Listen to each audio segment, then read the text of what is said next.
Bruce Lee. I mean, Yeah. just saying the name brings up so much, right? An absolute icon. Totally. A legend in film, martial arts, even philosophy.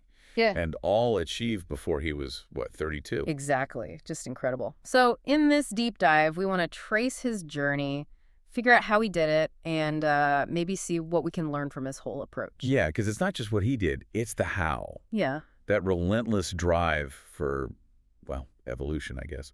It started pretty early, back in Hong Kong. Right. Born in San Francisco, but grew up in Hong Kong. And he was a child actor. Yep, over 20 films by the time he was 18.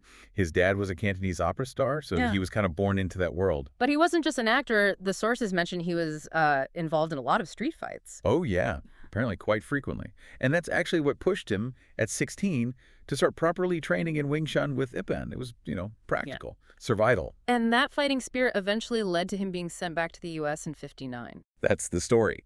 Apparently, he beat up the son of someone pretty connected, maybe triad related. So, yeah, back to America. And that move was huge. He ended up at the University of Washington, studied drama, which makes sense given his background, but also philosophy and psychology. Right. And these weren't just electives he took lightly. Those subjects, thinking about the mind, about existence, they really stuck with him, became, central to everything later. And while he was still studying in Seattle, he started teaching martial arts to make some money. Yeah, and that's where you really see the first glimmers of innovation.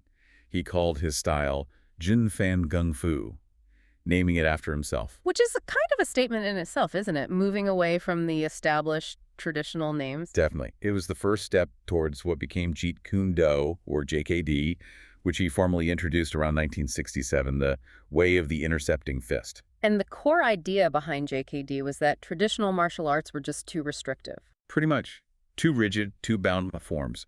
He wanted practicality, flexibility, speed, efficiency. So he started borrowing, integrating techniques, boxing footwork, fencing movements, different kicks from Kung Fu, whatever worked. It sounds almost like a paradox, though. If it's the style of no style, how do you even teach it? Isn't creating a system a limitation itself? Well, that's the genius of it, I think. JKD wasn't meant to be a fixed set of rules. It was more a framework, a philosophy for finding your own most effective way. His own physical abilities certainly demonstrated its power. Like the famous one-inch punch. Exactly, sending someone flying back almost 2 meters with barely any wind-up. That wasn't just brute strength. It was physics, timing, focus, total mind-body connection. You talk about the body being like a high-performance car engine. It needs holistic care. And he brought that same intensity and control to his film career. He was Kato in The Green Hornet in the U.S., which is okay, but then he went to Hong Kong. And boom, instant megastar. The Big Boss, Fist of Fury in 71, 72, huge hits. But the real game changer was The Way of the Dragon, right? Because he took complete control. Yeah, writing, directing, starring, choreographing. He even brought in Chuck Norris for that iconic fight scene in the Coliseum. That control was crucial. Why crucial? Just for artistic vision? Partly, but it was also about his larger mission. He was consciously fighting against those, emasculated stereotypes of Asian men in Western media.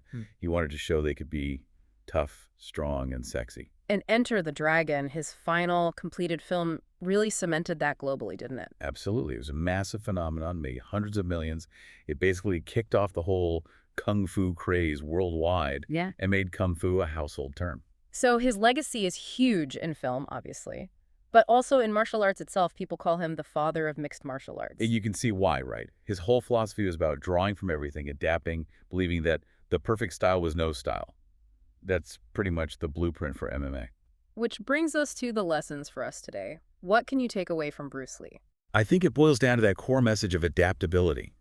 It's even inscribed on the JKD emblem, using no way as way, and having no limitation as limitation. That sounds less like fighting advice and more like, life advice, or even business advice. Don't get locked into one way of doing things. Exactly. And he linked the physical and the spiritual. He said, JKD ultimately is not a matter of petty techniques, but of highly developed spirituality and physique. It was about the whole person. There's that quote, too, from the script he wrote, The Silent Flute. It really captures his intensity. Oh, yeah, the one about the candle. Now I realize I will not find the light unless, like a candle, I am my own fuel consuming myself. Wow. Intense. It speaks to that constant self-improvement, almost self-destruction in the service of growth. Right. consuming your limitations to become something more. He lived that idea at incredible speed. It's no wonder Time magazine named him one of the 100 most important people of the 20th century. He really crammed a lifetime of impact into just 3 decades. Absolutely. A true revolutionary in so many ways. So maybe the final thought for you listening is this. Bruce Lee's whole life was about breaking limitations. What's one system, one belief, one limitation in your own life right now that maybe, just maybe, you need to discard to evolve? His work suggests true strength lies in that flexibility, that constant consuming evolution.